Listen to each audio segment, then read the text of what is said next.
ദൈവത്തിന്റെ വിശുദ്ധമായ നാം വാഴ്ത്തപ്പെടുമാറാകട്ടെ. സമയത്തിനായി കർത്താവ് ഞങ്ങൾ നമ്മളോട് സ്തുതിക്കുകയും ചെയ്യും. ഇന്ന് ഈ സമയത്ത് അല്പസമയം നമുക്ക് കർത്താവിനെ ആരാധിക്കുവാൻ, കർത്താവിനെ മഹത്വപ്പെടുത്തുവാൻ, ദൈവവചനം കേൾക്കുവാൻ കർത്താവ് തന്ന വലിയ അവസരത്തിനായി ഞാൻ നമ്മോട് സ്തോത്രം ചെയ്യുന്നു. പ്രത്യേകിച്ച് God is love online international ministry അതിന് നേതൃത്വം നൽകുന്ന ബഹുമാനപ്പെട്ട പ്രൊഫസർ ഡെന്നി അവർ, അതുപോലെ തന്നെ അദ്ദേഹത്തിന്റെ സഹധർമ്മിണി സിസ്റ്റർ സിജി ഡെൻ, ഈ രണ്ടുപേരും മത്സരം നടത്തുന്ന ഈ സൂം മീറ്റിംഗിൽ അല്പസമയം കർത്താവിന്റെ വചനം പ്രസംഗിക്കുവാൻ, കർത്താവിന്റെ വചനം ധ്യാനിക്കുവാൻ എനിക്കും കിട്ടിയ ഭാഗ്യത്തിനായി കർത്താവ് നമ്മൾ സ്തോത്രം ചെയ്യുന്നു. നമ്മൾ സമയമൊന്നും കളയുന്നില്ല, ഒരു ഇൻട്രൊഡക്ഷനും പറയുന്നില്ല, പെട്ടെന്ന് നമ്മൾ വേഗത്തിൽ മെസ്സേജിലേക്ക് കടക്കാൻ ആഗ്രഹിക്കുകയാണ്. നമുക്ക് എല്ലാവർക്കും അറിയാവുന്ന ഒരു വാക്യം വായിക്കാൻ ആഗ്രഹിക്കുന്നു. ലൂക്കോസിന്റെ സുവിശേഷം ഇതിന്റെ 5-ാം അധ്യായം അതിന്റെ 5-ാമത്തെ വാക്യമാണ് വായിക്കുന്നത്. അവിടെ ഇങ്ങനെയാണ് പറയുന്നത്: നാഥ, രാത്രി മുഴുവൻ അധ്വാനിച്ചിട്ടും ഒന്നും കിട്ടിയില്ല, എങ്കിലും നിന്റെ വാക്കിന് ഞാൻ വലയിറക്കാം എന്നതാണ്. ഒരു നിമിഷം നമ്മുടെ കണ്ണുകളെ അടയ്ക്കും. പരിശുദ്ധനായ പിതാവ്, നല്ല സുഖത്തിനാണ് സ്തോത്രം ചെയ്യും. കർത്താവ്, നിങ്ങളുടെ വചനവുമായി ഞങ്ങൾ നിൽക്കുമ്പോൾ നീ അവിടുന്ന് ബലപ്പെടുത്തണമെന്ന് പ്രാർത്ഥിക്കുന്നു. മോശയുടെ നാവോടും അവയോടും കൂടി ഇരുന്ന പോലെ കർത്താവ് അടിയുന്ന നാവോടും അവയോടും കൂടി ഇരിക്കുന്നു. കർത്താവ്, ഇത് കേൾക്കുന്ന അനേകർക്ക് ഒരു വലിയ ആശ്വാസമായി തീരണമേ, ഒരു ജീവിതത്തിൽ വലിയ പ്രതീക്ഷയായി തീരണമേ. അതുപോലെ തന്നെ അവർ ദൈവത്തോട് ഒരു പടി കൂടെ കൂടുതൽ അടുക്കുവാൻ കർത്താവ് ഈ മെസ്സേജ് കാരണമായി തീരണമെന്ന് ഞങ്ങൾ പ്രാർത്ഥിക്കുന്നു. ഒരു നിമിഷം നമ്മളെ തന്നെ ഏൽപ്പിച്ചു കൊടുത്തുകൊണ്ട്, സമർപ്പിച്ചു കൊടുത്തുകൊണ്ട് നമുക്ക് ദൈവത്തിനായിരിക്കാം. കർത്താവെ, ഞങ്ങളെ സമർപ്പിച്ച് പ്രാർത്ഥിക്കുന്നു, ഞങ്ങളെ താഴ്ത്തി ഏൽപ്പിക്കുന്നു. യേശുവിന്റെ നാമത്തിൽ വലിയ അനുഗ്രഹിക്കപ്പെട്ട ഒരു വാക്യമാണെന്ന് വായിച്ചത്. ഇത് നമ്മൾ ഒരുപാട് വായിച്ചിട്ടുള്ള വാക്യമാണ്. പത്രോസ് എന്ന് പറയുമ്പോൾ തന്നെ നമ്മുടെ മനസ്സിൽ ആദ്യം കയറി വരുന്ന ഒരു വാക്കാണിത്. മാത്രമല്ല, വർഷങ്ങളായി പല മീറ്റിങ്ങുകൾ, പല യോഗങ്ങളിലൊക്കെ നമ്മൾ ഒരുപാട് ഈ ഭാഗം അനേക ദൈവദാസന്മാർക്ക് കുറിച്ച് നമ്മൾ കേട്ടിട്ടുണ്ട്. ഇന്ന് ഈ സമയത്ത് നമുക്ക് വ്യത്യസ്തമായ ചില ആലോചനകളാണ് ഇതിൽ നിന്ന് സംസാരിക്കാൻ ആഗ്രഹിക്കുന്നത്. അതുകൊണ്ട് നമ്മളെ തന്നെ സമർപ്പിച്ച ദൈവസന്നിധി അതിലൂടെ ആയിരിക്കാം. പ്രത്യേക ഞാൻ ഇത് ഒരു വല്ലാത്ത സിറ്റുവേഷനായിരുന്നു നമ്മൾ മെസ്സേജ് ചെയ്യുന്നത്. മറ്റൊന്നുമല്ല, ഞാനൊരു മീറ്റിങ്ങുമായിട്ട് ബന്ധപ്പെട്ട്, ചില മീറ്റിങ്ങുമായിട്ട് ബന്ധപ്പെട്ട് ഇപ്പോൾ ഉള്ളത് ദുബായിയുടെ പ്രദേശത്താണ്. നമുക്ക് നമ്മുടെ നാട്ടിലെ പോലെയൊക്കെ കുറച്ച് നമ്മൾ ഈ ഇരിക്കുന്ന റൂമുമായിട്ട് ബന്ധപ്പെട്ട് കുറച്ച് ശബ്ദത്തിൻ്റെതായിട്ടുള്ള സംവിധാനങ്ങളൊക്കെ കുറച്ച് പ്രശ്നമുണ്ട്. എന്നാലും വളരെ സാവധാനത്തിൽ, വളരെ ലളിതമായി ഒരു ചെറിയ മെസ്സേജ് ഞാൻ കൈമാറി വേഗത്തിൽ കർത്താവിനായിരിക്കാൻ ആഗ്രഹിക്കുന്നു. എല്ലാ പ്രിയപ്പെട്ടവർക്കും ഒരു കർത്താവിന്റെ നാമത്തിൽ സ്നേഹവന്ദനം അറിയിക്കുന്നു. ഈ മെസ്സേജുകൾ, ദൂതുകൾ, ആലോചനകൾ, പ്രവചനങ്ങളൊക്കെ നിങ്ങളുടെ ജീവിതത്തിൽ വലിയ അനുഗ്രഹമായി തീർക്കാൻ ആത്മാർത്ഥമായി പ്രാർത്ഥിക്കുന്നു. ഇവിടെ നമ്മൾ വായിച്ച വാക്യം ഞാൻ മുമ്പ് ഓർപ്പിച്ചതുപോലെ തന്നെ എല്ലാവർക്കും വളരെ സുപരിചിതമായിട്ടുള്ള ഒരു വാക്യമാണ്. അവിടെ ആ വാക്യം ഞാൻ ഒരിക്കൽ കൂടി ഇങ്ങനെ വായിക്കുന്നു: നാഥ, രാത്രി മുഴുവൻ അധ്വാനിച്ചിട്ട് ഒന്നും കിട്ടിയില്ല, എങ്കിലും നിന്റെ വാക്കിന് ഞാൻ വലയിറക്കാൻ എന്നുമാണ്. ഇതിന്റെ സംഭവ പശ്ചാത്തലം എന്താണെന്ന്, അതിന്റെ ചരിത്രം എന്താണെന്ന് നമുക്ക് എല്ലാവർക്കും വ്യക്തമായിട്ട് അറിയാവുന്നതാണ്. സൺഡേ സ്കൂളിൽ പഠിക്കുന്ന കുഞ്ഞുങ്ങൾക്ക് പോലും അറിയാവുന്ന ഒരു വിഷയമാണെന്ന് നമ്മൾ ഇന്നിവിടെ ഷെയർ ചെയ്യുന്നത്. നമുക്കറിയാം, യേശു തന്റെ ശുശ്രൂഷയുടെ ഭാഗമായിട്ട് താൻ ഗന്നസരത്തിലെ ഗലീല കടൽ തീരത്തേക്ക്, കടലിനോട് ചേർന്നുള്ള ഗന്നസരത്ത് തടാകത്തിലേക്ക് കർത്താവ് ചെല്ലുകയാണ്. അപ്പം നമുക്കറിയാം, കർത്താവിനെ ശുശ്രൂഷിക്കാൻ ആവശ്യമായിട്ട് ഒരു പടക് ആവശ്യമായിരുന്നു. അവിടെ 2 പടകുണ്ടായിരുന്നു. അത് ഒന്ന് പത്രോസിന്റെ പടകായിരുന്നു. യേശു കൃത്യമായിട്ട് ആ പത്രോസിന്റെ പടകിലാണ് എന്ന് കയറുന്നത്. ഇവിടെ യേശു തന്റെ ശുശ്രൂഷ കഴിഞ്ഞ ശേഷം പത്രോസിന്റെ ഒരു അനുഭവമാണ് നമ്മളിവിടെ വായിച്ചു കേട്ട വാക്യം. പത്രോസ് ഈ നാഥ എന്ന് വിളിക്കുന്ന വിളിയിൽ തന്നെ എനിക്ക് ഭയങ്കര അത്ഭുതം തോന്നി. അതിന്റെ കാരണം ഞാൻ പിന്നാലെ പറഞ്ഞുതരാം. പത്രോസിന്റെ അവസ്ഥയും സാഹചര്യവും ഒക്കെ നമ്മൾ ഒത്തിരി ഒരുപാട് പ്രസംഗിച്ച് കേട്ടിട്ടുണ്ട്. രാത്രി മുഴുവൻ അധ്വാനിച്ചിട്ട് ഒന്നും കിട്ടി. അതായത് അവന്റെ കൈകൾ ശൂന്യമായിരിക്കുന്ന ഒരവസ്ഥയാണ് നമുക്കിവിടെ കാണാൻ സാധിക്കുന്നത്. അവൻ ഒന്നും ചെയ്യാനിട്ടല്ല, അവൻ നന്നായി അധ്വാനിച്ചു, കഷ്ടപ്പെട്ടു, ബുദ്ധിമുട്ടി. പക്ഷെ അവന് അവൻ അർഹിച്ച, അവൻ ആഗ്രഹിച്ച ഒരു പ്രതിഫലവും കിട്ടിയില്ല. ഇതാണ് അവിടുത്തെ സിറ്റുവേഷൻ. പക്ഷെ ഈ രണ്ടാമത് പറഞ്ഞ വാക്ക് എന്നെ ഒത്തിരി സ്പർശിച്ചു. എങ്കിലും നിന്റെ വാക്കിന് ഞാൻ വലയിറക്കാം എന്ന് പറഞ്ഞു. ഇതാണ് നമ്മുടെ ഈ പ്രസംഗത്തിന്റെ ത്രെഡ് എന്ന് പറയുന്നത്. ഇവിടാണ് കർത്താവ് എന്നോട് സംസാരിച്ചതും ഞാൻ കർത്താവിനോട് ചില ചോദ്യങ്ങൾ ചോദിച്ചതും അതിന് കർത്താവ് മറുപടി തന്നതും അത് ഇന്ന് നിങ്ങളോട് സംസാരിക്കാൻ ആഗ്രഹിക്കുന്നു. എങ്കിലും നിന്റെ വാക്കിൽ ഞാൻ വലയിറക്കാം എന്നാണ്. നമുക്കറിയാം, പലപ്പോഴും പല വേദപണ്ഡിതന്മാരും പാസ്റ്റർമാരും ഒക്കെ ഇതിനെ വിലയിരുത്തിയിട്ടുള്ളത് പത്രോസിന്റെ വിശ്വാസത്തെ പറ്റിയാണ്. പക്ഷെ ഞാൻ ഇതിനകത്ത് കുറച്ചുകൂടെ ആഴത്തിലിറങ്ങി സംസാരിക്കാനാണ് ആഗ്രഹിക്കുന്നത്. എങ്കിലും നിന്റെ വാക്കിൽ ഞാൻ വലയിറക്കാം. നിന്റെ വാക്ക് എന്ന് ഒരു വേർഡ് പത്രോസ് പറയുമ്പോൾ ഇത് ആരുടെ വാക്കാണ് അവൻ കേൾക്കുന്നത് എന്നത് വളരെ പ്രസക്തമാണ്. ഉദാഹരണം പറഞ്ഞാൽ, ഞാൻ 10-18 വർഷമായിട്ട് ക്രിസ്ത്യൻ മ്യൂസിക് ഫീൽഡിൽ നിൽക്കുന്ന ഒരാളാണ്. കീബോർഡ് വായിക്കുന്ന ഒരാളാണ്, പാട്ട് പാടുന്ന ഒരാളാണ്, ഡ്രം വായിക്കുന്ന ഒരാളാണ്. അതിനകത്ത് പാട്ടുപാടൽ അല്ലെങ്കിൽ കീബോർഡ് വായിക്കുന്ന എന്നുള്ളത് കുറച്ചൊക്കെ കൃപയാൽ എനിക്ക് അറിയാം. കാര്യങ്ങൾ പറഞ്ഞാൽ കേട്ടാലും മനസ്സിലാവും. ഈ ഞാൻ ഒരു മ്യൂസിക്കുമായിട്ട് ഒരു ബന്ധവുമില്ലാത്ത ഒരാളുടെ അടുത്ത് ചെന്നത് ഇത് ഇന്നതാണ്, ഇന്ന സ്കെയിലാണ്, അല്ലെങ്കിൽ ഇന്ന ഋതമാണ് എന്ന് ഞാൻ പറഞ്ഞു കൊടുത്താൽ അത് അവർ അക്സെപ്റ്റ് ചെയ്യുന്നതിൽ തെറ്റില്ല. കാരണം എനിക്ക് ആ മ്യൂസിക്കിനെ പറ്റി അറിയാം. എന്റെ മുമ്പിൽ ഇരിക്കുന്ന ആൾക്ക് ഈ മ്യൂസിക്കിനെ പറ്റി അറിയില്ല. തിരിച്ച് എനിക്കറിയാൻ വയ്യാത്തൊരു കാര്യം ഒരാൾ പറഞ്ഞു തന്നാലും അത് അക്സെപ്റ്റബിൾ ആണ്. പക്ഷെ ഇവിടെ സംഭവിച്ചൊരു കാര്യം ഇത് മനസ്സിലാവുന്നുണ്ടോ എന്ന് എനിക്കറിയത്തില്ല. വളരെ ശ്രദ്ധിച്ച് കേട്ടാൽ മാത്രമേ ചില കാര്യങ്ങൾ മനസ്സിലാകത്തുള്ളൂ. ഇവിടെ സംഭവിച്ചൊരു കാര്യം 10 വർഷത്ത് പറയുന്നത് വെച്ച് നമുക്കറിയാം, കടലിന്റെ ആഴങ്ങൾ അറിയാവുന്ന ആളാണ്. കടൽ എന്താണെന്നറിയാം, അതിന്റെ ചുറ്റുപാടുകൾ എന്താണെന്നറിയാം.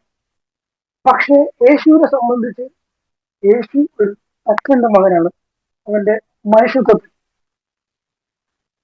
പക്ഷെ നമുക്കറിയാം, മുമ്പിൽ നിൽക്കുന്ന ഈ യേശു എന്ന വ്യക്തിയെ ഒരു കാരണവശാലും അനുസരിക്കേണ്ട ഒരു സാഹചര്യവും പത്രോസിനില്ല. കാരണം മറ്റൊന്നുമല്ല, പത്രോസ് കടലിൽ പയറ്റി തെളിഞ്ഞ വ്യക്തിയാണ്. പക്ഷെ യേശുവിനെ സംബന്ധിച്ചിടത്തോളം കടലുമായിട്ട് യേശുവിന്റെ മനുഷ്യത്വത്തിൽ, അല്ലെങ്കിൽ യേശുവിനെ ആദ്യമായിട്ടാണ് പത്രോസ് കാണുന്നത്. ഈ അവസരത്തിൽ ഒരു സാധാരണ മനുഷ്യൻ എന്ന രീതിയിൽ പത്രോസിന് ഇങ്ങനെ ചിന്തിക്കാം: ഇവൻ എന്നെ ഉപദേശിക്കാൻ ആരാണ്? ഇവൻ എനിക്ക് നിർദ്ദേശങ്ങൾ നൽകാൻ ആരാണ്? അതിൽ പിന്നെ ചരിത്രപരമായിട്ടുള്ള ചില കാര്യങ്ങളുണ്ട്. അതുകൂടെ ഞാൻ ഇതിലൂടെ കൂട്ടിച്ചേർക്കുമ്പോൾ നിങ്ങൾക്ക് കുറച്ചുകൂടെ മനസ്സിലാവും. മറ്റൊന്നുമല്ല, നമുക്കറിയാം, ഇത് ശരിക്കും ഭയങ്കര ഒരു ഫൂളിഷ്നെസ് ആണ് ഇവിടെ സംഭവിച്ചത്. കാരണം കടലിന്റെ ആഴങ്ങളെ പറ്റി വ്യക്തമായിട്ട് അറിയാവുന്ന പത്രോസിനെ ഉപദേശിക്കുന്നത്, അവര് കാര്യങ്ങൾ പറഞ്ഞു കൊടുക്കുന്നത് ഒരു തക്കന്റെ മകനാണ്. മാത്രമല്ല, മറ്റൊരു കാര്യം ഇതിനകത്തുണ്ട്. യേശു പറഞ്ഞ ഈ വാക്കുകൾക്ക് മാനുഷികപരമായ ബുദ്ധി യാതൊരു യോജിക്കുന്നില്ല. അല്ലെങ്കിൽ നമുക്ക് യേശു ദൈവപുത്രനാണ്, ദൈവമാണ്, ഇതെല്ലാം ഓക്കെയാണ്. പക്ഷെ ആ സാഹചര്യത്തിൽ, യേശു നിൽക്കുന്ന സാഹചര്യം, യേശുവിന്റെ ശുശ്രൂഷ കാലഘട്ടമൊക്കെ നമുക്കറിയാം. 100-ൽ ഒരാൾ പോലും യേശുവിനെ അംഗീകരിച്ചിട്ടില്ല. ഇന്ന് നമ്മൾ യേശു ഇവിടെ ഉണ്ടായിരുന്നെങ്കിൽ എന്നൊക്കെ നമ്മൾ പറയുമായിരിക്കും, ആഗ്രഹിക്കുന്നുണ്ടായിരിക്കും. ആ സമയത്ത് ഒറ്റ യഹൂദന്മാർ അല്ലെങ്കിൽ പുറമെ ജാതികൾ ആരും അതായത് മിശിഹ ജനിക്കുന്ന ഒരു സിറ്റുവേഷൻ ഒരിക്കലും യേശുവിന്റെ ജനനമായിട്ടോ യേശു ജനിച്ച വീടുമായിട്ടോ യാതൊരു ബന്ധവുമില്ലാത്ത ഒരു ജനനമാണ് യേശുവിന്റെ ജനനം. യേശുവിന്റെ വളർച്ച യഹൂദന്മാരുടെ രാജാവുമായിട്ട് യാതൊരു ബന്ധവുമില്ലാത്തതാണ്. അപ്പം അങ്ങനത്തെ സാഹചര്യത്തിലൂടെ കടന്നു വന്ന ഒരു വ്യക്തിയെ ലോകം അംഗീകരിക്കുക എന്ന് പറയുന്നത്, അതായത് മിശിഹായിട്ട് അംഗീകരിക്കുക എന്ന് പറയുന്നത് വളരെ ബുദ്ധിമുട്ടുള്ള ഒരു സാഹചര്യത്തിൽ തന്റെ മുമ്പിൽ നിൽക്കുന്നത് ഒരു മിശിഹയാണെന്നുള്ള ഒരു വലിയ ബോധ്യമൊന്നും ഇല്ലാതെയാണ് പത്രോസ് യേശു യേശുവിനോട് ഇങ്ങനെ പ്രതികരിച്ചത്: നിന്റെ വാക്കിന് ഞാൻ തലയിറക്കാം. ഹല്ലേലൂയ. ഇവിടെ പകരം യേശുവിന്റെ ശുശ്രൂഷയുടെ നല്ലൊരു ഭാഗവും നടന്നത് ഗലീല കടലിനോട് ചേർന്നാണ്.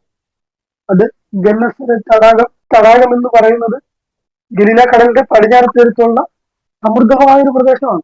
വളരെ കൃഷിക്ക് അനുയോജ്യമായ, മത്സ്യ വ്യവസായത്തിനും മത്സ്യബന്ധനത്തിനും വളരെ വളരെ, അതായത് കുറവില്ലാത്തൊരു സ്ഥലമാണ്. ഒന്നിനും കുറവില്ലാത്ത സമൃദ്ധമായ ഒരു സ്ഥലം. ഹല്ലേലൂയ. ഇവിടാണ് പത്രോസിന് മീൻ കിട്ടാനുള്ളത്. പത്രോസിന്റെ കൈകൾ ശൂന്യമായി.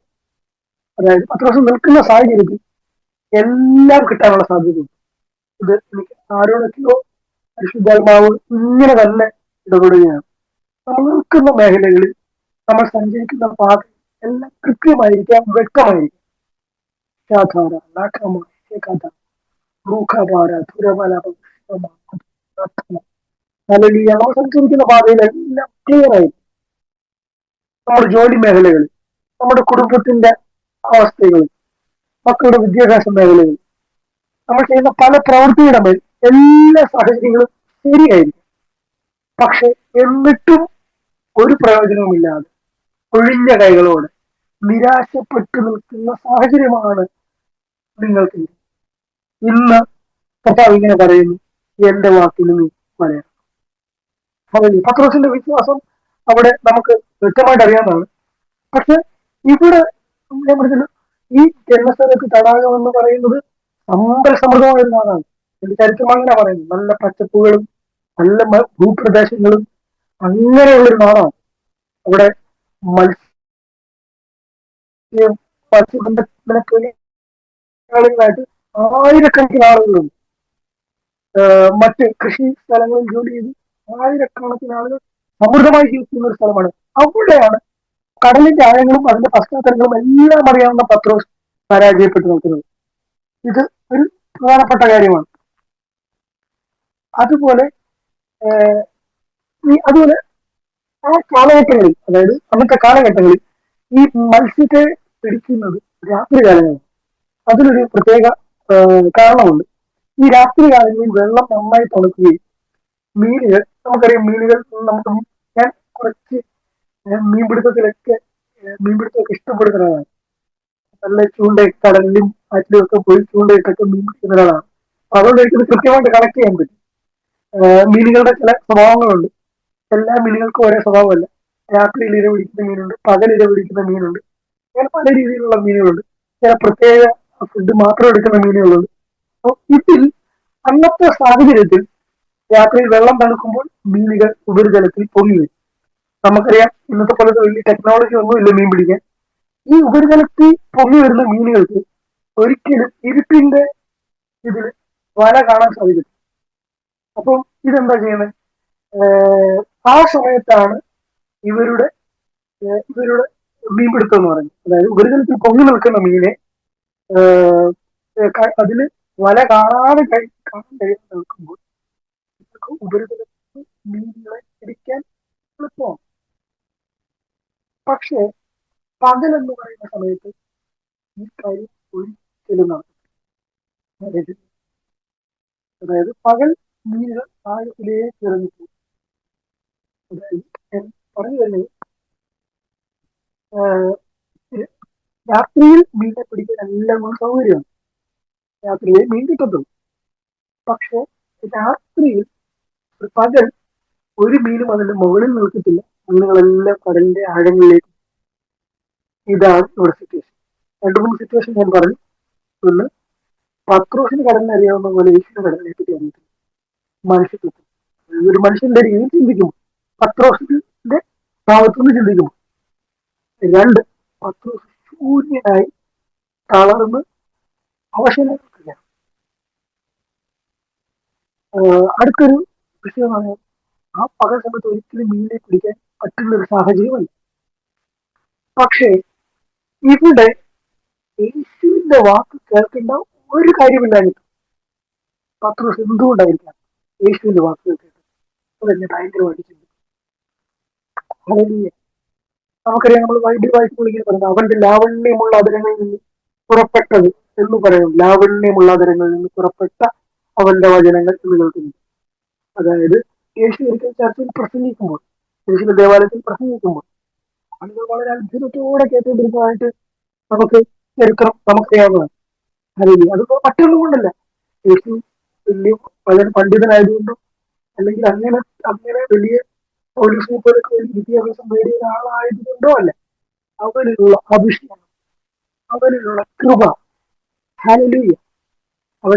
അവനിലുള്ള ബുദ്ധിയല്ല, അവനിലുള്ള ജ്ഞാനമല്ല, അവനിലുള്ള ദൈവത്തിന്റെ കൃപ, ദൈവത്തിന്റെ അഭിഷേകം.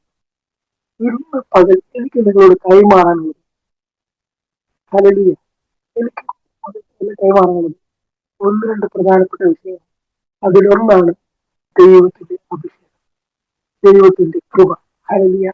യേശുവിന്റെ മുഖത്തേക്ക് നോക്കുമ്പോൾ തന്നെ പത്രോസിന് അത് ഫീൽ ചെയ്തിട്ടുണ്ടാകും.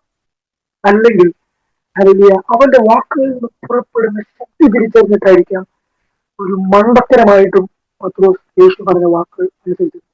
ഒരു സാഹചര്യവുമില്ലാത്ത സാഹചര്യം. ഹല്ലേലൂയ. ഒരു പക്ഷെ നിനക്ക് ചുറ്റും എല്ലാ സാഹചര്യവും ഉള്ളപ്പോൾ നീ പരാജയപ്പെട്ടു നോക്കിയത്. അല്ലെങ്കിൽ ഈ പരാജയത്തിന്റെ കൈപ്പിടിയിൽ കുറച്ച് ഏറ്റവും തോറ്റ് തുന്നം പാട് നിൽക്കുന്ന വല്ലാത്ത സാഹചര്യത്തിൽ യേശുവിന്റെ വാക്ക് ഇങ്ങനെ പറയുന്നു, ഞാൻ നിന്നോട് പറയുന്നത് ചെയ്യും. ഹല്ലേലൂയ. എത്ര പേർക്ക് ഇത് കണക്ട് ആവുന്നുണ്ടെന്ന് എനിക്കറിയത്തില്ല. അസാധാരണമായ ദൈവം ചലിക്കട്ടെ. ചില ഹൃദയങ്ങളോട് പരിശുദ്ധാത്മാവ് സംസാരിക്കട്ടെ. ചില ഹൃദയങ്ങളോട് പരിശുദ്ധാത്മാവ് ഇടപെടട്ടെ. ഹല്ലേലൂയ.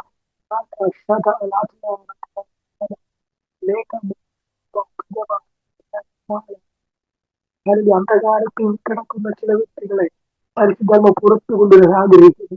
ജീവിതത്തിലെല്ലാം പരാജയപ്പെട്ടവരെ, എല്ലാം നഷ്ടപ്പെട്ടവരെ, സാഹചര്യങ്ങൾ നോക്കാതെ, സാഹചര്യങ്ങളുടെ ഹാലിലെ സമ്മർദ്ദങ്ങൾ ഒരു സൈഡിലുണ്ടെങ്കിൽ കർത്താവ് ഇങ്ങനെ പറയുന്നു, സാഹചര്യങ്ങൾ എന്തുമായിക്കോട്ടെ, പക്ഷെ ഹല്ലേലൂയ ഞാൻ നിന്നോട് പറഞ്ഞ കാര്യം ചെയ്താൽ മനുഷ്യന്റെ മുമ്പാകെ അതൊരിക്കലും ബുദ്ധിയല്ല, ഒരു ലോജിക്കല്ലായിരിക്കാം. ഹല്ലേലൂയ അത് വിഡിത്തമായിരിക്കും. യേശു ഇങ്ങനെ പറയുന്നു, അല്ലെങ്കിൽ നീ എന്റെ വാക്ക് കേട്ടനുസരിച്ചാൽ നീ മത്സ്യങ്ങളെ പിടിക്കുന്നവനല്ല, നീ അല്ലെങ്കിൽ ഒരു മനുഷ്യനെ പിടിക്കുന്നവനാക്കി. ഹല്ലേലൂയ. പത്രോസ് ഇറങ്ങി തിരിച്ചത് ഒരു ഹല്ലേലൂയ ഹല്ലേലൂയ ഒരു മോശം സാഹചര്യത്തിൽ നിന്നല്ല യേശുവിന്റെ പിന്നാലെ ഇറങ്ങി തിരിച്ചത്. പത്രോസ് ഹല്ലേലൂയ ഒരു 10-60 വയസ്സ് വരെയൊക്കെ എങ്ങനെയെങ്കിലും മീനൊക്കെ പിടിച്ച് ജീവിച്ച് അല്ലെങ്കിൽ അങ്ങനെ എങ്ങനെയൊക്കെ വെച്ച് ഭരിച്ച് മണ്ണടിയേണ്ട ഒരു മനുഷ്യനായിരുന്നു. പക്ഷെ യേശുവിന്റെ വാക്ക് ഒരിക്കൽ കേട്ടതിന്റെ ഫലമായിട്ട് അവന്റെ ജീവിതമാണ് അവിടെ മാറി. ഹല്ലേലൂയ. അതാണ് പറഞ്ഞത്. അതാണ് നമ്മളിന്ന് പ്രസംഗിക്കുന്ന തീമാണ് മേജർ ഷിഫ്റ്റ്, അതായത് നിർണായകരമായ മാറ്റം. ഇന്ന് പകൽക്കാലം പരിശുദ്ധാത്മാവ് ചിലരിൽ നിന്ന് ഇങ്ങനെ ആഗ്രഹിക്കുന്നു, നിർണായകരമായ ഒരു മാറ്റം, ഒരു മേജർ ഷിഫ്റ്റ്. ശുശ്രൂഷയിൽ, കുടുംബജീവിതത്തിൽ, ഹല്ലേലൂയ വ്യക്തിപരമായിട്ടുള്ള ജീവിതത്തിൽ ഒരു മാറ്റം കർത്താവ് ആഗ്രഹിക്കുന്നു. സാധാരണ അതിന് ഒറ്റ കാര്യമുള്ളൂ, ഹല്ലേലൂയ കർത്താവിന്റെ വാക്ക് കേൾക്കുക. കർത്താവ് പറയുന്ന വാക്ക് ഇഷ്ടമായിക്കോട്ടെ. ഹല്ലേലൂയ നിന്നെ ഏതെങ്കിലും ഒരു സ്ഥലത്തേക്ക് കർത്താവ് അയച്ചാൽ അവിടെ കർത്താവ് ഉപയോഗിക്കുന്ന കർത്താവിന് ഉത്തരവാദിത്തമാണ്. ഹല്ലേലൂയ ഒരിക്കലും നമ്മളല്ല അതിന് എഫോർട്ട് എടുക്കേണ്ടത്. കർത്താവ് എന്താണോ പറയുന്നത് അത് കേൾക്കുക, അതിനുവേണ്ടി പ്രാർത്ഥിക്കുക, അതിനുവേണ്ടി കാത്തിരിക്കുക. പക്ഷെ ഹല്ലേലൂയ കർത്താവ് അയക്കുന്ന ഏതെങ്കിലും ഒരു കാര്യം, പറയുന്ന ഏതെങ്കിലും ഒരു കാര്യം നീ ശിരസ വഹിച്ചാൽ നിന്റെ ജീവിതത്തെ അവൻ മാറ്റും, നിന്റെ ശുശ്രൂഷ തലങ്ങളെ അവൻ മാറ്റും. ഹല്ലേലൂയ. ആരോടൊക്കെയോ പരിശുദ്ധാത്മാവ് വിളിച്ചു പറയുന്നു, ഒരു വലിയ കാത്തിരിപ്പ് നിന്റെ പിന്നിലുണ്ടെങ്കിൽ, ഒരു വലിയ ശുശ്രൂഷയ്ക്ക് വേണ്ടിയിട്ടുള്ള തയ്യാറെടുപ്പ് നിന്റെ പിന്നിലുണ്ടെങ്കിൽ, ഹല്ലേലൂയ നിന്റെ ബുദ്ധി അതിനകത്ത് നീ പ്രയോഗിക്കേണ്ട, നിന്റെ ബുദ്ധി അതിനകത്ത് ഇൻവെസ്റ്റ് ചെയ്യേണ്ട, നിന്റെ പണം അതിനകത്ത് നീ ഇൻവെസ്റ്റ് ചെയ്യേണ്ട. നീ ഇൻവെസ്റ്റ് ചെയ്യേണ്ടത് ഇത്ര മാത്രം, കർത്താവ് എന്ത് പറയുന്നു അത് മാത്രം ചെയ്യുക. ഇന്ന് പകൽക്കാലം ചിലരോട് പറയും, ഒരു നിയോഗമില്ലാത്തവർക്ക് നീ യാത്ര ചെയ്യരുത്, ഒരു നിയോഗമില്ലാത്ത ഭവനത്തിനകത്ത് നീ പോകരുത്, ഒരു നിയോഗമില്ലാത്ത ശുശ്രൂഷയ്ക്ക് നിന്നെ വിളിച്ചാൽ നീ പോകരുത്. സാധാരണ എത്ര പണം കിട്ടിയാലും എത്ര കോടികൾ കിട്ടിയാലും നിയോഗമില്ലാത്ത സ്ഥാനത്ത് നീ നിൽക്കരുത്. ആരാധന, ആത്മമാഷാദ. ഇന്ന് പകൽക്കാലം ഹല്ലേലൂയ, ഈ വാക്കുകൾ കേൾക്കുന്ന ചിലരിൽ ചില പ്രവാചകന്മാർ എഴുന്നേറ്റ് വരട്ടെ. ചില നാവുകളെ പ്രവാചകനാക്കി പ്രവചനത്തിന് വേണ്ടി നിയോഗിക്കുന്ന ഒരു പകൽക്കാലമായി ഇത് മാറട്ടെ. ഹല്ലേലൂയ, അഭിഷേകത്തിന് ശക്തി പകൽക്കാലമായി മാറട്ടെ. യേശുവിന്റെ വാക്കുകൾ പക്ഷെ കേൾക്കാതെ പത്രോസ് മടങ്ങിപ്പോകണമായിരുന്നു. പത്രോസിനെ പുച്ഛിച്ചു തള്ളാവുന്ന ഒരു വാക്കാണ് യേശുവിടെ പറഞ്ഞത്. പകലൊരിക്കലും നടക്കാത്ത കാര്യം, ഹല്ലേലൂയ, രാത്രിയിൽ മാത്രം നടക്കുന്ന കാര്യത്തെ പകലിലേക്ക് ഡൈവേർട്ട് ചെയ്ത ദൈവത്തിന്റെ ശക്തി, ഇതാണ് നമ്മൾ പകൽക്കാലം മനസ്സിലാക്കുന്നത്. ഹല്ലേലൂയ, സാധ്യതകളില്ലാതെ വേദന മാത്രം കൈമുതലാക്കി പിടിച്ച് എല്ലാ പ്രതീക്ഷകളും അസ്തമിച്ച് ഹല്ലേലൂയ, എല്ലാ ചിന്തിക്കുന്നു നിന്നെ നോക്കി പരിശുദ്ധാത്മാവ് ഇങ്ങനെ പറയുന്നു, ഹല്ലേലൂയ, ഇത് നിന്റെ പരാജയമല്ല, ഇത് നിന്റെ വിജയത്തിന്റെ തുടക്കമാണ്. ഒറ്റ വാക്ക് പത്രോസ് കേട്ടപ്പോൾ പത്രോസിന്റെ ജീവിതത്തിൽ എന്താണ് സംഭവിച്ചത്? പത്രോസിന്റെ ചരിത്രത്തിൽ ഇന്നും ഇന്നും ഇന്നും ഇന്നും എത്രയോ ആളുകൾക്ക് ഹല്ലേലൂയ പത്രോസിന്റെ പേരിലറിയപ്പെടുന്നുണ്ട്. ഹല്ലേലൂയ, നിങ്ങൾ ആലോചിച്ച് നോക്കി, വെറും ഒരു മത്സ്യബന്ധകനായ നിസാരനായ ഒരു യോഗ്യത ഒന്നും പറയാൻ ഒരു വ്യക്തിയിലാണ് കർത്താവ് തന്റെ സഭ സ്ഥാപിച്ചത്. കർത്താവിനെ പോലെ രക്തസാക്ഷിയാകുവാൻ, കർത്താവിനെ പോലെ മരിക്കുവാൻ ഭാഗ്യം കിട്ടിയൊരു വ്യക്തി. ഹല്ലേലൂയ, ഇന്നും ഈ കർത്താവിന്റെ വാക്കുകൾ അനുസരിച്ച് ഹല്ലേലൂയ ഒരു വലിയ മാറ്റം നമ്മുടെ ഹല്ലേലൂയ. നമുക്കൊരു നിമിഷം കണ്ണുകളാണ്, നമുക്ക് പ്രാർത്ഥിക്കാം. ഹല്ലേലൂയ, കർത്താവിനെ നിങ്ങൾക്ക് ഏൽപ്പിച്ചു കൊടുത്താൽ എത്ര പേര് എന്നെ കേൾക്കുന്ന എത്ര പേര് ഒരു മേജർ ഷിഫ്റ്റ് ആഗ്രഹിക്കുന്നുണ്ട്, ഒരു വലിയ മാറ്റം ആഗ്രഹിക്കുന്നുണ്ട്.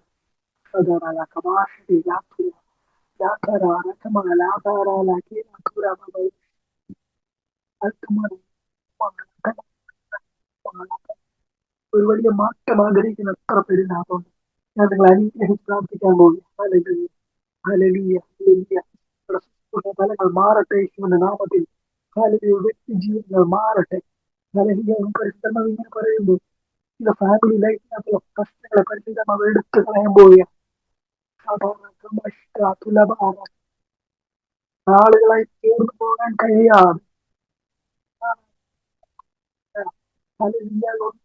പോകാൻ പറ്റാതെ നിൽക്കുന്ന ചില സാഹചര്യങ്ങളെ ഇന്ന് പകൽക്കാലം കർത്താവ് എടുത്തു മാറ്റാൻ പോകുക. അതെല്ലാം ഒരുപക്ഷെ നിങ്ങൾക്ക് തോന്നുന്നുണ്ടായിരിക്കും അത് എങ്ങനെ നടക്കും, അതെങ്ങനെ സംഭവിക്കും.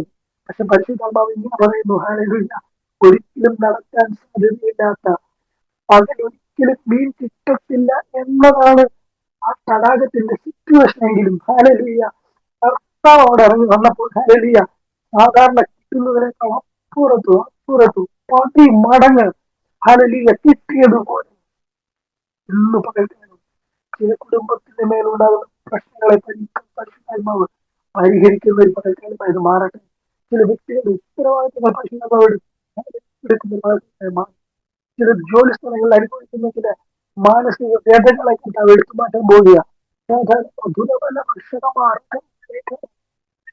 വർഗീസ് എന്ന് പറയുന്ന വ്യക്തിയോട് പരിശുദ്ധാത്മാവ് ഇങ്ങനെ പറയുന്നു, ഹല്ലേലൂയ, നീ ജോലി സ്ഥലത്ത് അനുഭവിക്കുന്ന ഹല്ലേലൂയ വർഗീസ് എന്ന പേരുമായിട്ട് റിലേറ്റഡ് ആയിട്ടുള്ള വ്യക്തിയോട് പരിശുദ്ധാത്മാവ് ഇങ്ങനെ പറയുന്നു, നീ നിൽക്കുന്ന സാഹചര്യത്തിൽ ഹല്ലേലൂയ നിന്റെ ജോലി സംബന്ധമായ വിഷയത്തിൽ നമ്മൾ കർത്താവ് ഇടപെടും.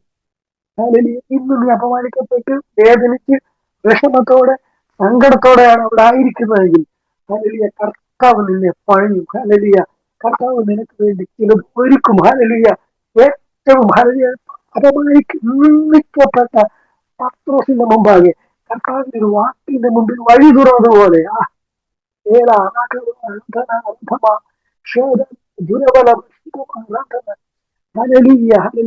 പത്രോസിന്റെ മേൽ വഴി തുറന്നതുപോലെ ഹല്ലേലൂയ നിസ്സഹായനായി നിൽക്കുന്ന നിന്റെ മുമ്പിൽ കർത്താവിന്റെ വാക്കിനാൽ, കർത്താവിന്റെ വചനത്താൽ ഒരു വാതിൽ നിനക്ക് വേണ്ടി തുറക്കും. ഹല്ലേലൂയ, ഈ വാതിൽ നിനക്ക് വേണ്ടി തുറന്നാൽ അതൊരിക്കലും അടയ്ക്കാൻ ആർക്കും പറ്റത്തില്ല. ഒരുപക്ഷെ ഹല്ലേലൂയ നീ 10 പേരെ ആഗ്രഹിച്ചായിരിക്കാം നിൽക്കുന്നത്, പക്ഷെ പരിശുദ്ധാത്മാവ് ഇങ്ങനെ പറയുന്നു, എന്റെ വാക്ക് കേട്ടു നീ ഹല്ലേലൂയ ഇവിടെ മുമ്പോട്ട് വെച്ചാൽ 10 എന്നുള്ളത് 100 മേനിയായി മാറും. നീ പ്രതീക്ഷിക്കുന്നതിനപ്പുറത്ത്, നീ സ്വപ്നം കാണുന്നതിനപ്പുറത്ത് ചില പദ്ധതികൾ കർത്താവ് നിനക്ക് വേണ്ടി ഒരുക്കുമെന്ന് പരിശുദ്ധമാകുന്നു ദൂര് പറയുന്നു. പ്രവചനാത്മാവിൽ നിന്ന് പകൽക്കാലം പറയുക, ഹല്ലേലൂയ, ചിലരുടെ ജീവിതത്തെ അവൻ മാറ്റിമറിക്കാൻ പോവുക, ചിലരുടെ ജീവിതത്തെ അവൻ ചരിത്രമാക്കി മാറ്റാൻ പോവുക. ഒന്നുമല്ലാത്ത പത്രോസിനെ, ഒന്നുമല്ലാത്ത പത്രോസിനെ, ഹല്ലേലൂയ, ഹല്ലേലൂയ, നമ്മൾ ഭോഷനെന്നും വിവരക്കേടെന്നും അല്ലെങ്കിൽ ബുദ്ധിയില്ലാത്തവരെന്നും ഒക്കെ, ഹല്ലേലൂയ, നമ്മൾ പോലും അഭിസംബോധന ചെയ്യുന്ന പത്രോസ് എന്ന വ്യക്തിയുടെ ഒറ്റ പ്രസംഗത്തിൽ മാനസാന്തരപ്പെട്ടത് 3000 പേരാ. ഹല്ലേലൂയ. ഇത് പത്രോസിന്റെ ക്വാളിറ്റി കൊണ്ടല്ല, പക്ഷെ അവന്റെ ഉള്ളിൽ പകർന്നിരിക്കുന്ന അഭിഷേകത്തിന്റെ ശക്തി വെളിപ്പെട്ടപ്പോൾ, ഹല്ലേലൂയ, പത്രോസ് എന്ന് പറയുന്ന വ്യക്തി അവിടെ മാറി നിന്നിട്ട് അതിനപ്പുറത്തേക്ക്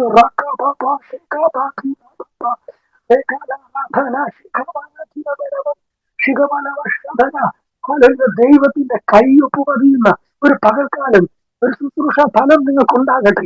ഹല്ലേലൂയ. ശുശ്രൂഷകളിൽ അത്ഭുതങ്ങൾ നടക്കട്ടെ, ശുശ്രൂഷകളിൽ അത്ഭുതങ്ങൾ സംഭവിക്കട്ടെ. ഹല്ലേലൂയ. നിങ്ങളുടെ ശുശ്രൂഷയിൽ വലിയ അത്ഭുതങ്ങൾ സംഭവിക്കട്ടെ എന്ന് ആത്മാർത്ഥമായി പ്രാർത്ഥിക്കുന്നു. നിങ്ങൾക്ക് ഏൽപ്പിച്ചു കൊടുക്കാം, സമർപ്പിച്ചു കൊടുക്കാം. ഹല്ലേലൂയ. കർത്താവേ, ഞങ്ങൾ ഒന്നുമല്ല, ഞങ്ങൾ ഒരിക്കലും യോഗ്യരല്ല കർത്താവ്. ഹല്ലേലൂയ. വലിയ ധനമോ മാനമോ ഒന്നും മോഹിച്ചല്ല കർത്താവ് ഞങ്ങൾ അങ്ങയെ പിൻപറ്റിയത്. ഹല്ലേലൂയ. പത്രോസിനെ പോലെ, ഹല്ലേലൂയ, അങ്ങയുടെ വാക്ക് വിശ്വസിച്ചാണ് ഞങ്ങൾ ഇറങ്ങിപ്പിച്ചത്. ഞങ്ങളുടെ എല്ലാ അവസ്ഥകളെയും ഏൽപ്പിക്കുന്നു കർത്താവ്. ഞങ്ങളായിരിക്കുന്ന എല്ലാ സാഹചര്യങ്ങളെ കർത്താവിനെ ഏൽപ്പിക്കുന്നു കർത്താവ്. Hallelujah, hallelujah. ശുശ്രൂഷകളെ ഏൽപ്പിക്കുന്നു, ഞങ്ങളുടെ കുടുംബ ബന്ധങ്ങളെ ദൈവം ഏൽപ്പിക്കുന്നു, ഞങ്ങളുടെ ജോലി മേഖലകളെ കർത്താവിന്റെ കയ്യിൽ ഏൽപ്പിക്കുന്നു, ഞങ്ങളുടെ രോഗത്തെയും ഭാരത്തെയും വേദനകളെയും ദൈവത്തിന്റെ കയ്യിൽ ഏൽപ്പിക്കുന്നു. ഇന്ന് ഞങ്ങൾ ഇവിടെ പ്രാർത്ഥിക്കുമ്പോൾ തന്നെ ഞങ്ങളുടെ ശരീരത്തിൽ അത്ഭുത സൗഖ്യം വ്യാപരിക്കട്ടെ. ഞങ്ങൾക്ക് വേണ്ടി ചില പേപ്പർ വർക്കുകൾ ചലിക്കട്ടെ കർത്താവ്. ഞങ്ങൾക്ക് വേണ്ടി ചില വ്യക്തികൾ സംസാരിക്കട്ടെ കർത്താവ്. പ്രതീക്ഷ അടഞ്ഞു നിൽക്കുന്ന ചില മേഖലകളിൽ വലിയ വെളിച്ചങ്ങൾ സംഭവിക്കട്ടെ. പ്രത്യേക ഈ മിനിസ്റ്ററുകളിലേക്ക് പ്രാർത്ഥിക്കും, അവിടുന്ന് അനുഗ്രഹിച്ച് പ്രാർത്ഥിക്കുന്നവർക്കാണ്. ഹല്ലേലൂയ. അതുപോലെ പ്രിയ ദൈവദാസനെ, പ്രിയ ദൈവദാസനെ ദൈവത്തിലേക്ക് പ്രാർത്ഥിക്കും. ഈ മീറ്റിങ്ങിലൂടെ ഞങ്ങൾ ശ്രദ്ധിക്കുന്ന പ്രിയപ്പെട്ട ദൈവം പിതാവേ, ഈ മെസ്സേജുകൾ കിട്ടാൽ അനേകരുടെ ജീവിതത്തിൽ വലിയ അത്ഭുതമായി മാറട്ടെ. ഒരു വലിയ ഡൈവേർഷൻ സംഭവിക്കട്ടെ കേൾക്കണം. ദൈവങ്ങൾ താഴ്ത്തിയേൽപ്പി പ്രാർത്ഥിക്കുന്നു യേശുവിന്റെ നാമത്തിൽ തന്നെ. Hallelujah. Thank you Jesus, thank you Jesus, Jesus. നന്ദിയോടെ കർത്താവിനെ സ്തുതിക്കുന്നു. ഇന്ന് കർത്താവ് നമ്മളോട് സംസാരിച്ചു, വ്യക്തിപരമായി നമ്മളോട് കർത്താവ് ഇടപെട്ടു. ഞാൻ വിശ്വസിക്കുന്നു. എല്ലാ പ്രിയപ്പെട്ടവരെയും എല്ലാ പ്രിയപ്പെട്ടവരുടെ നന്ദി അറിയിക്കുന്നു. പ്രത്യേകം എന്നെ ക്ഷണിച്ച പ്രിയപ്പെട്ടവരുടെ നന്ദി അറിയിക്കുന്നു.